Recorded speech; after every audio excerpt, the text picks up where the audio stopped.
Assalamu alaikum, I'm Aisha and you're watching SAMAA News. Here are today's headlines. US Ambassador to the United Nations, Mike Waltz, has said that President Donald Trump paused attacks on Iran to give diplomacy more room. The Pentagon halted bombing operations after 13 nights of escalating strikes. The Trump administration has said that diplomacy remains its preferred option. On the other hand, Iran says it has halted retaliatory attacks on US allies in the Middle East after Washington stopped strikes on Iran for the past 2 nights. Army spokesman Mohammad Akraminia said Iran's operations were retaliatory and had therefore also been suspended. However, Armed Forces spokesman Abul Fazl Shakhachi said Iran is fully prepared for possible new US airstrikes or a ground operation. He said that Washington's efforts to control the Strait of Hormuz and weaken Iran had failed, but warned that renewed attacks could follow Benjamin Netanyahu's upcoming meeting with Donald Trump. Iran's Supreme Leader Mojtaba Khamenei has said that preserving Lebanon's territorial integrity and securing the absolute and unconditional end of Israeli aggression are the primary conditions for any agreement to end the war with the United States. In a social media post, he described the conflict as an imposed war against Iran.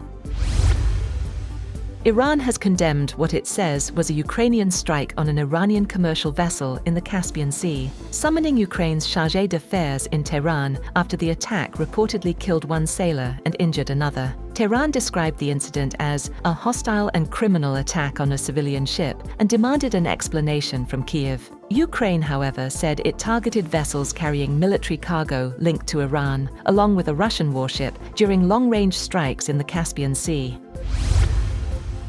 Iran's Foreign Minister, Abbas Araghchi, has said that a Ukrainian attack on an Iranian commercial vessel cannot go unanswered. Araghchi made the comments during phone calls with EU Foreign Policy Chief Kaja Kallas and Russian Foreign Minister Sergei Lavrov. He did not provide further details about Iran's possible response. Also, Iran's Islamic Revolutionary Guard Corps has warned Israel that it will face severe consequences if it reignites the war, while declaring any country supporting US military action against Iran a legitimate target. IRGC spokesman Hossein Mohebi specifically warned Britain and Gulf states, saying the UK could become a definite and legitimate target if it continues backing Washington. Meanwhile, Iran's President Masoud Pezeshkian has ordered the rapid reconstruction of strategic infrastructure damaged in US strikes. During a visit to Iran's roads ministry, Pezeshkian highlighted rail links with neighboring countries as a priority, saying they would strengthen economic resilience, expand international transit corridors, and boost Iran's geopolitical position. Iran says it has made progress in talks with Oman on the management of shipping through the Strait of Hormuz.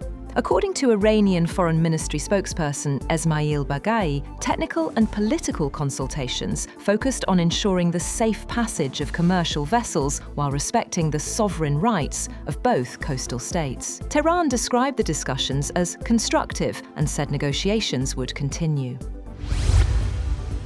The main land border crossing between Kuwait and Iraq has reopened after being temporarily closed following a drone attack earlier this week. According to Iraq's state news agency, the Abdali border crossing resumed operations on Sunday. Kuwaiti authorities had suspended activity after a drone strike caused material damage but no casualties. The crossing is a key route for passenger and commercial traffic between the two countries. British Prime Minister Andy Burnham said he would challenge US President Donald Trump if necessary, stressing that he will always put Britain's interests first as he seeks to build ties with Washington. In an interview with the BBC, Burnham described his first conversation with Trump as really warm, but said he would not hesitate to disagree with the US president when required. On defense, Burnham reaffirmed Britain's commitment to NATO's target of spending 3.5% of GDP by 2035, but declined to commit to raising defense spending to 3% by 2030. Pope Leo offered prayers for people affected by devastating wildfires in France and Spain, expressing solidarity with victims and emergency workers battling the blazes. Speaking during the Angelus prayer at Castel Gandolfo, the pontiff called on the faithful to pray for those impacted by the fires and for first responders working to contain them. The wildfires have forced the evacuation of hundreds of thousands of people across both countries, with France and Spain facing widespread destruction amid prolonged heat waves and dry conditions. That's all for now. For more updates, visit www.samaa.tv. Thank you for watching SAMAA News.